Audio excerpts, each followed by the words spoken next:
2017년도, 16년도 요때 전국적으로 LTV를 70%를 다 풀어버렸거든요. 네. 근데 지금 만약에 전국 LTV 70이면 사람들 어떻게 하겠어요? 서울로 달려가서 집 살 거 아니에요. 대출 70% 받아서. 네네네. 근데 그 당시에는 전국 LTV가 70%도 70%더라도 사람들이 집을 안 샀어요.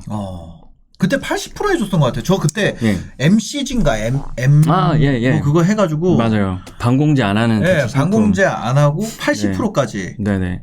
MCI였나요? MCG? MCI, MCG 두 개 다. 두 개 다 있어요. 두 개 다 있어요. 두 개 다 있어요. 예. 그래서 그걸로 해가지고 저는 80% 대출 받았던 것 같아요. 집을 사셨죠 그때. 네. 근데 사람들이 그때 그 시절에는 은행을 가긴 갔는데 네. 대출을 받았거든요. 주담대를 받으러 간 게 아니라 네. 전세 대출을 받으러 갔어요. 그때 전세 대출이 많았어요? 왜냐하면 그때는 렌트푸어라고 그래서 네. 전세값이 너무 올라가고 집값은 떨어지니까 사람들이 집을 안 사고 네. 전세를 살려고 했단 말이에요. 그때는 전세 대출 상품 자체가 없었을 때라니까. 전세 대출 수요 엄청 많을 때. 엄청 막 렌트푸어 나오고 이럴 네. 때 전세집 보러 막 줄 쫙 쓸 때. 예.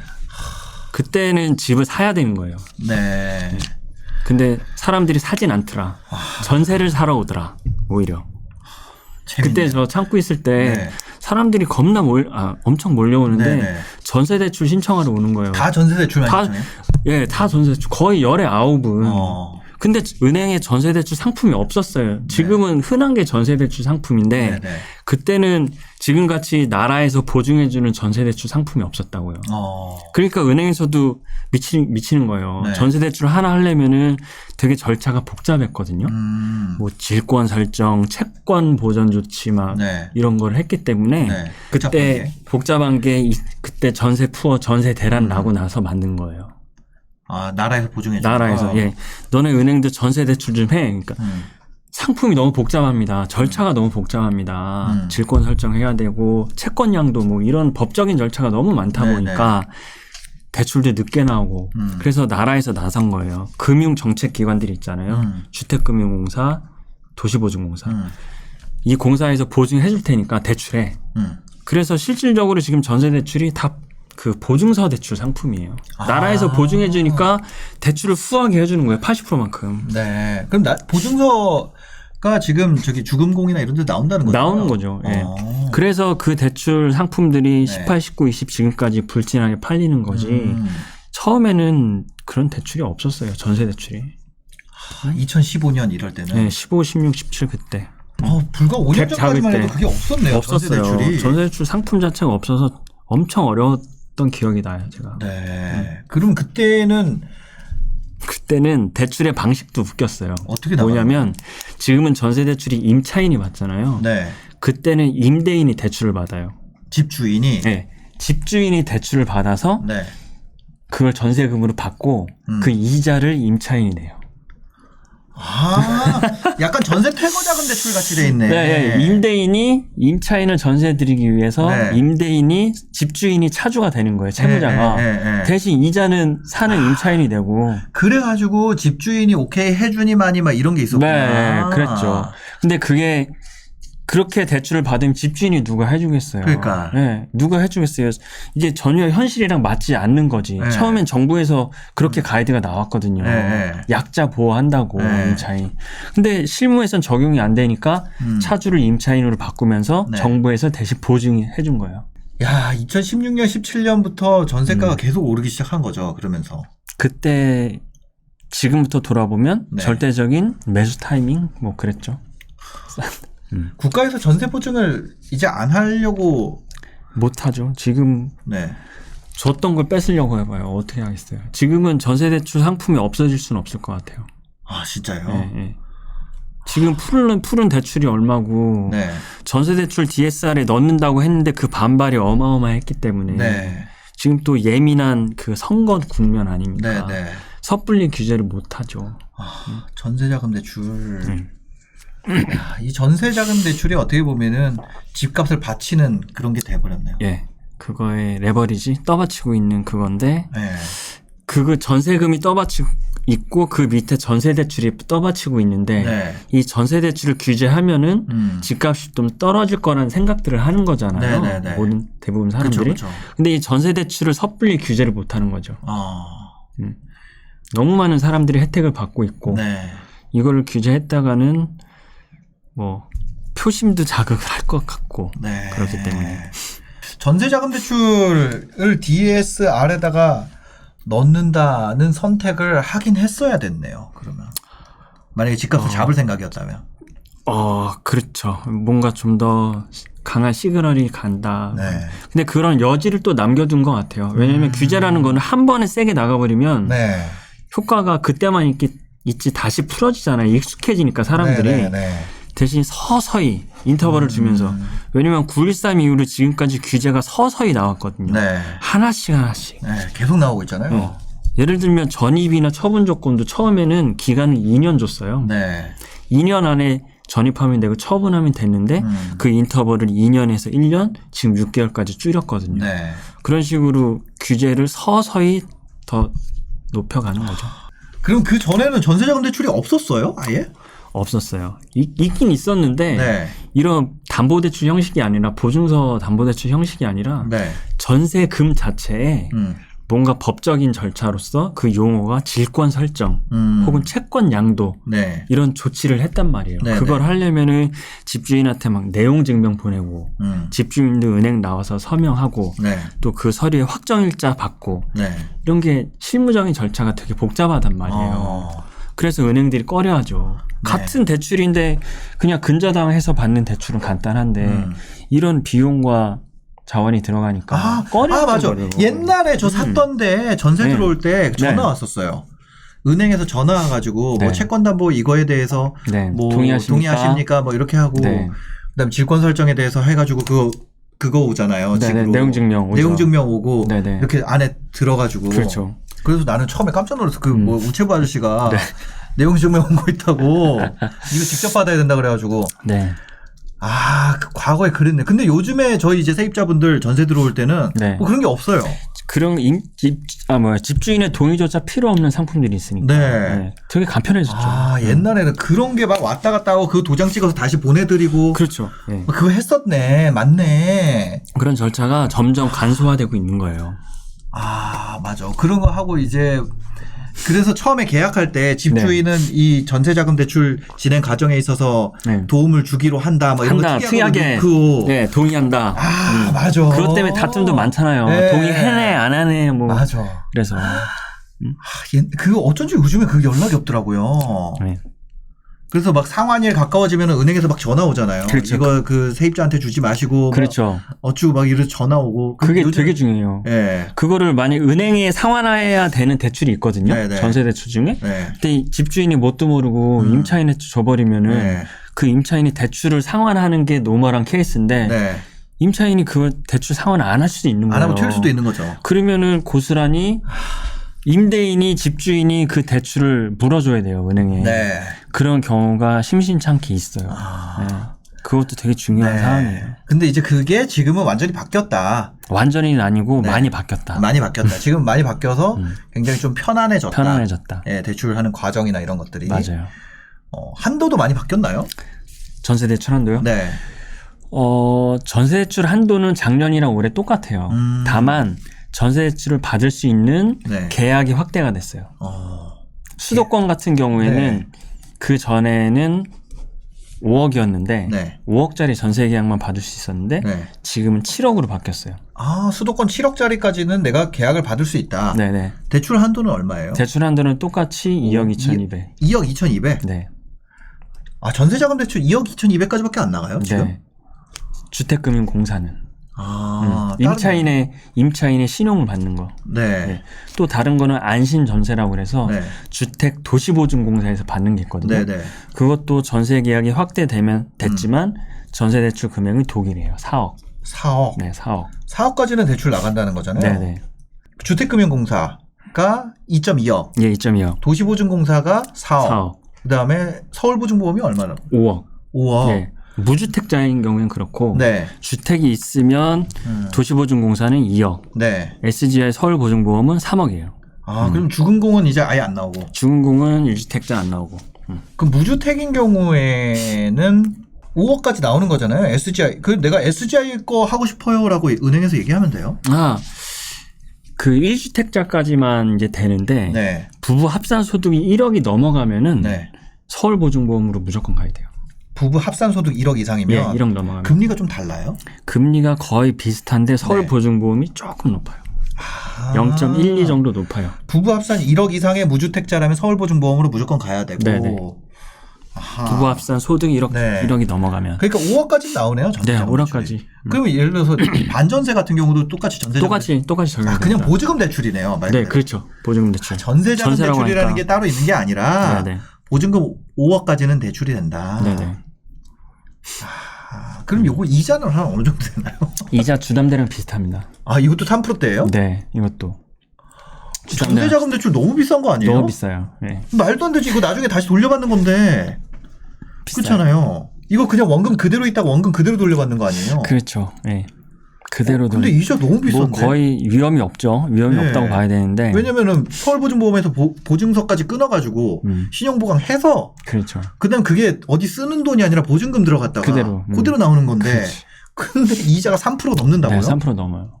모기지랑 비슷해요. 그럴 거면은 내가 집을 사지. 그렇지 않아요? 그러니까 그 전국 LTV 70대 네. 전세 대출 받지 말고 주담대 받으시면 된다니까요. 야, 이건 그런 상황 너무했다. 때. 금리는 누가 정해요, 이거는? 은행이 정하는 거죠. 금리는 은행이 정하는데 네. 은행이 혼자 정하는 게 아니라 네. 은행연합회라고 그래서 네. 매달 아마 모일 거예요. 와, 이 전세자금 대출이 꿀이네요, 은행 입장에서는. 은행 입장에서는 되게 중요한 수익원이죠. 네. 얼마 안 됐어요. 상품이 나온 지. 유저도 좋고. 첫 번째, 유저도 좋고. 맞아요. 그죠? 은행도 좋고. 은행도 좋고. 집주인도 좋고. 그리고 보증기간도 좋고. 보증료 받으니까. 보증료를 한 0.12%씩 다 받을걸요? 대출 금리에 녹아있지, 저게. 와, 이거 진짜 없앨 수가 없겠네요. 안 돼요. 이해 관계자가 너무 많아졌어요. 네. 혜택 받은 사람이 너무 많아졌고. 네. 은행 입장에 그 주택금융공사랑 주택도시보증공사 이런 곳에서 보증을 넣어주는 것도 자기들도 이익이 남으니까. 그렇죠. 보증료 네. 보증료 수익이 어마어마할걸요. 네. 전세 대출은 DSR이랑 상관없다. 네. 아무리 높은 상관없다. 네. 그래서 보유주택수를 그러면 얘기를 분양권을 하셨는데 갖고 있는 거는요? 분양권을 갖고 있으면 그것도 주택수에 들어가요? 주택수에 들어가는데 네. 주담대 받을 땐 주택수에 들어가고 네. 전세 대출 받을 땐 분양권, 입주권 안 들어가요. 그래서 그래서 거기 안 들어가요? 안 들어가요. 분양권 10개 있어도 내가 전세 대출 받을 땐 네. 무주택이에요. 입주권도. 입주권도. 어머. 그러면 무주택이다. 상가주택은요? 상가주택도 네. 전세 대출 받을 때랑 네. 주담대 받을 때랑 네. 달라져요. 상가주택이 상가와 주택이 같이 있는 건데 네네. 주담대 받을 땐 주택이 더 면적이 많으면 네. 주택으로 봐요. 그리고 상가가 면적이 크면 주담대 받을 땐 그건 주택이 아니에요. 네. 전세 대출 받을 땐 주택, 상가 면적 상관없이 네. 상가 주택이면 주택으로 봐요. 아우 헷갈려. 내가 말하고도 헷갈려. 이해하시기 바라겠습니다. 전세자금 대출 받을 때는 상가주택 있으면 안 되네요. 안 돼요. 분양권이 있어도 되는데 분양권은 되는데 그 왜 상가주택은 안 그러냐면 된다. 이거예요. 네. 그 집에 거주할 수 있는가 여부에 따른 거예요. 네. 분양권은 실체가 없잖아요. 네. 그러니까 주택이 아닌 거고 상가주택은 살 수 주택이 있잖아요. 네. 그러니까 주택으로 보는 거예요. 그거에 대전제가 입주권도 마찬가지고. 네. 그리고 또 하나 네. 지방에 이제 청약에서 나오는 건데 지방 읍면 소재지에 뭐 저가 주택들 있잖아요. 네. 20제곱미터 이하 네네. 이런 거 주담대 받을 때 주택이에요. 네. 근데 전세 대출 받을 땐 주택이 아니에요, 또. 지방 저가주택은? 네, 그런 거. 이제 청약 공급 규칙에 나오는 주택이 아닌 것들이 있어요. 네네. 예. 그래서 이 보유주택수 네. 이게 9.13 때 처음 나온 건데 네네. 원래 세금이랑 청약에 있었던 거거든요. 네. 그거를 9.13 때 아이디어를 가져온 거예요. 대출에도. 그 전에는 대출 규제에서 주택 수로 규제한 적은 없어요. 역사상. 그러니까 원래 주택 수가 많을수록 대출 더 많이 해주는 거죠. 많이 해주는 거고 어떤 규제가 있었냐면 대출 건수 규제가 있었어요. A 은행에서 주택 건수 네. 주담대 건수 2건이면 안 된다 이런 게 있었어요. 네네. A에서 안 되면 B로 가면 되거든요. 네. 그래서 내가 주택이 100채가 있어도 주담대가 뭐 2건만 있으면 A은행 안 가고 B은행에서 받으면 됐거든요. 네네. 그래서 9.13 이후로 그게 완전 패러다임이 확 바뀐 거예요. 분양권이 아무리 많아도 네. 잔금 전이면 무주택이다. 전세 대출에 있어서는. 그렇지. 근데 상가주택은 상가 부분이 아무리 크더라도 주택이 조금 묻어 있으면 1제곱미터라도 있으면 그건 주택이다. 그런 주택이다. 입주권도 관처 이후에는 무주택이다. 전세자금 대출 나오고 오피스텔도 주택이 아니다. 오피스텔은 주택 아니니까. 네. 오피스텔은 이건 좀 어렵고. 네. 알겠습니다. 네. 요 전세자금 대출 같은 경우 사람들 관심도가 굉장히 높거든요.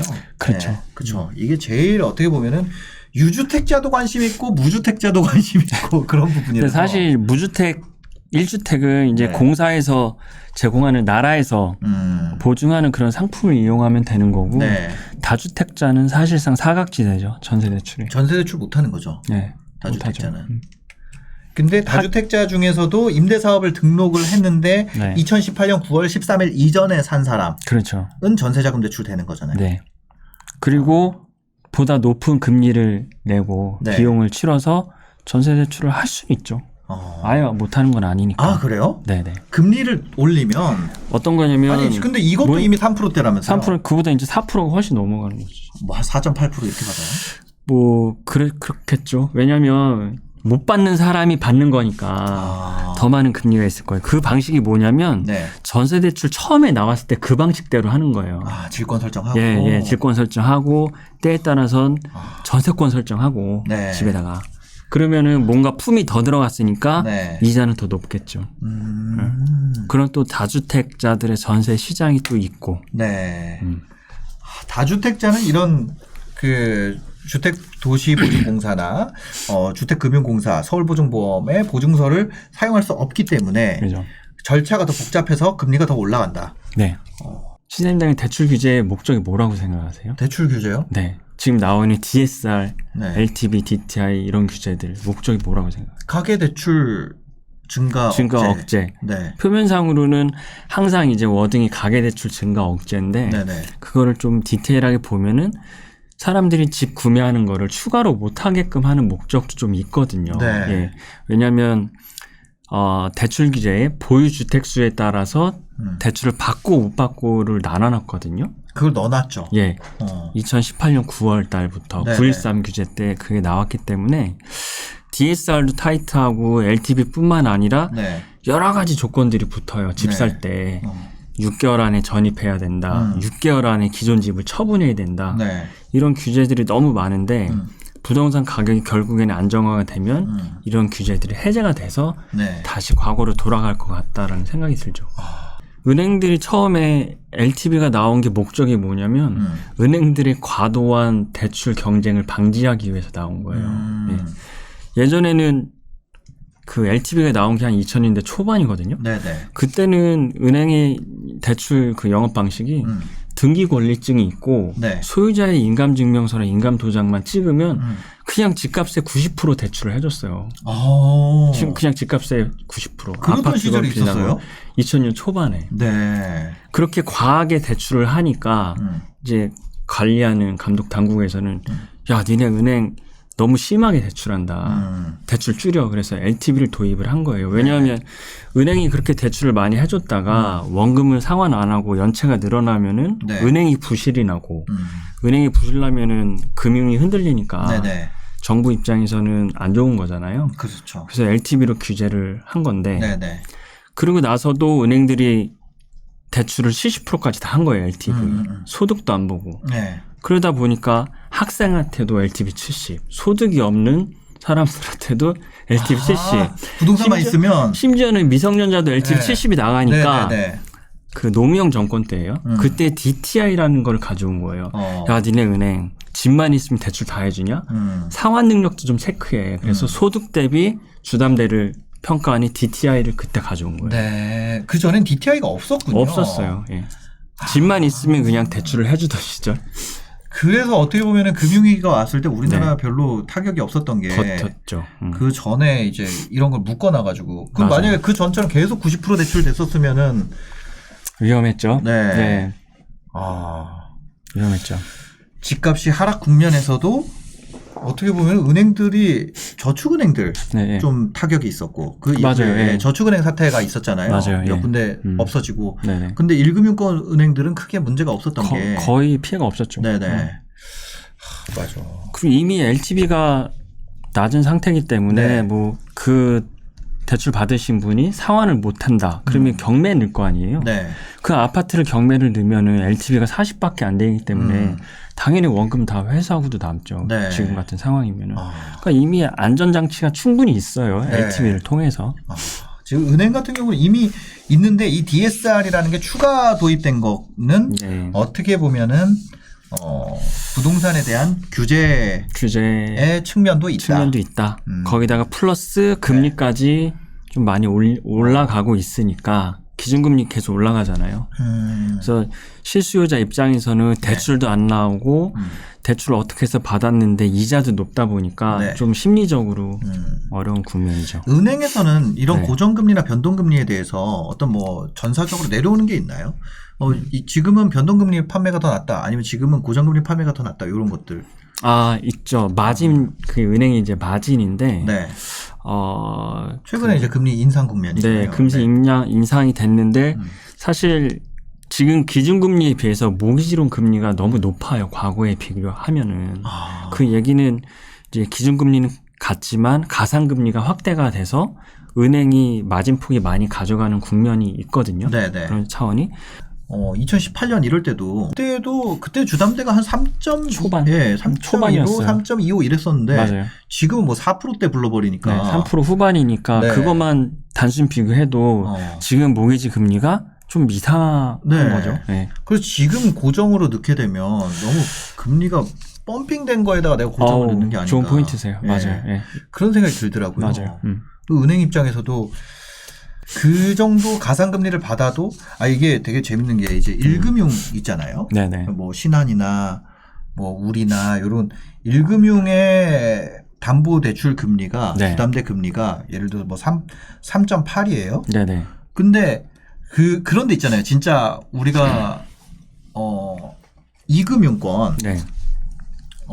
예를 들면 뭐 어디 손보라든지 네네. 손보사라든지 아니면 뭐 생보사라든지 보험사들 네네. 보험사. 보험사나 아니면 뭐 농협 수협 이런데 네네. 그런 데가 원래 여기가 2금융권의 금리가 더 높아야 되잖아요. 높아야 되죠. 그래서 3.65 이래요. 네.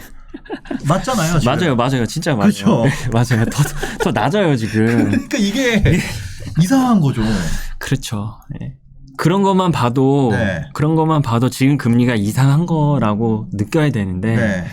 뭐 대부분의 대중들은 그냥 은행이 금리가 그거라고 하니까 그냥 네. 은행에서 받으시죠. 아마 지금 시장을 접하신 분들, 지금 집을 사려고 하신 분들은 대출 규제가 원래 이렇게 많은 줄 알고 계실 거예요. 은행에서 대출 받으려면 내야 되는 게 이렇게 많아. 너무 많고 서류도 많고 지켜야 될 것도 많고 네네. 6개월 안에 전입하고 6개월 안에 기존 거 팔고 혹은 신용대출 받을 때 1억 넘어가는 대출을 받으면 네. 또 집을 못 사게 하거든요. 신용대출 받아서 1억이 넘어가면 네. 1년 동안 규제 지역에 집을 사지 마세요라는 특약을 맺어요. 또. 그런 게 있어요? 네네. 신용대출 1억 이상 있으면? 네, 1억 이상 받으면은 그런 특약을 맺어요. 네네. 1년 뒤에 뭐 1년 동안 집을 사면 안 된다. 그리고 또 네네. 상가나 토지 이런 거 살 때도 개인 명의로 사면은 DSR 너무 많이 잡아먹으니까 네. 그런 거 살 때는 이제 사업자를 활용을 해야죠. 상가 사는 목적은 이제 임대 목적으로 주로 사니까 임대사업자 내서 임대사업자로 대출을 받고. 그렇죠. 상가 같은 경우는 계산서 거의 다 끊어줘야 되잖아요. 네, 그렇죠. 들어오시는 분들이 비용 처리를 해야 되기 때문에. 네. 그래서 일단 DSR을 비껴나가는 게 뭐 가장 큰 목적인데 그러려면은 부채를 가계부채가 아닌 걸로 좀 많이 생각을 해야 된다. 그러려면 사업자를 활용을 해야 된다. 그렇게 정리를 하고 오피스텔도 마찬가지예요. 오피스텔도 이제 최근에 이제 주택이 규제가 많으니까 오피스텔 대출도 관심이 많은데 네. 오피스텔을 개인 대출로 받아버리면은 DSR 차지하는 게 너무 크거나 아예 대출이 안 나오니까 네네. 사업자를 좀 내서 아하. 자금 때 사업자를 내서 받다든가 그런 식으로 네. DSR을 비껴나가는 전략을 좀 쓰셔야 될 것 같아요. 알겠습니다. 아, 오늘 뭐 대출에 대해서 다방면으로 살펴봤는데 네. 많은 도움이 됐고 진짜 저도 좀 머리가 깨이는 느낌. 아 그래요? 예. 저 어떻게 다행입니다. 좀 내년도 투자나 자금 운영 계획을 세워봐야 될지 많은 도움이 됐습니다. 네. 네, 숑구님 또 블로그 하신다고 네네. 핀스토리 네, 맞죠? 핀스토리. 네. 네. 댓글에 링크 남겨주시면 네. 유튜브도 하세요? 유튜브를 하고 싶죠? 아, 네네. 네. 알겠습니다. 나중에 뭐 유튜브도 하실 수도 있는데 여튼 뭐 지금은 얼굴 가리고 합니다만 조만간 또 뵐 수 있지 않을까. 너나이님 아시죠? 잘 알죠. 너나이님 예. 옛날에는 얼굴 가리고 있었거든요. 아 그래요? 예, 네. 지금 오픈하고 하시니까. 네. 근데 숀군님의 블로그에서 한번 확인해 자세한 내용들 더 살펴보실 수도 있습니다. 댓글로 링크 남겨놓도록 하겠습니다. 네, 마지막으로 하시고 싶은 말씀 있으실까요? 오늘 사실 하고 싶은 얘기를 많이 했어요. 네. 예, 많이 했고 최대한 이제 간편하게 설명드리려고 노력을 했는데 네. 이해하시는 분들이 대출이란 좀 쉽지 않은 주제여서 어느 정도 이해하실지 모르겠는데 네. 하여튼 도움이 되셨으면 좋겠습니다. 알겠습니다. 잠깐만요. 네. 그럼 전세자금 대출은 소득 안 봐요? 소득을 봐요. 근데 소득이 없는 DSR 이 사람도 안 들어가는데. DSR 안 들어가는데 네. 그 안심 아까 주택 도시보증공사 같은 경우에 네. 소득이 아예 없어도 네. 대출이 가능해요. 도시보증공사 4억 이하. 네네네 4억 이하. 보통 상품 이름이 안심전세 안심전세 같은 네. 경우 소득이 없어도 할 수 있다. 할 수 있다. 이자만 낼 수 있으면 네. 내가 낼 수 있어야 돼. 네네. 그거 연체되면 어떻게 되나요? 그거 연체되면 상환해야 되는 거죠? 그렇죠. 그건 뭐 그거 돼 있잖아요. 연체 뭐 하면은 기한의 이익을 상실하고 기한의 상실. 네, 그거 다시 다 회수해 간다고. 회수하죠. 근데 회수가 너무 쉽죠. 그러니까요. 원금이 집주인한테. 뭐 예치돼 있는 거니까. 네. 네. 그러네. 원금이 예치돼 있잖아요. 근데 이거 보증까지 써주고 원금도 그런데 이자만 띄는 거지 이자만. 그러니까 이자 너무 높아. 하여튼 그렇습니다. 네. 참. 대출은 알면 알수록 되게 좀 그런 것 같아요. 잘 활용해야 되겠다 이런 생각이 드는 것 같아요. 알겠습니다. 영상 봐주셔서 감사합니다. 행복한 하루 되세요. 감사합니다.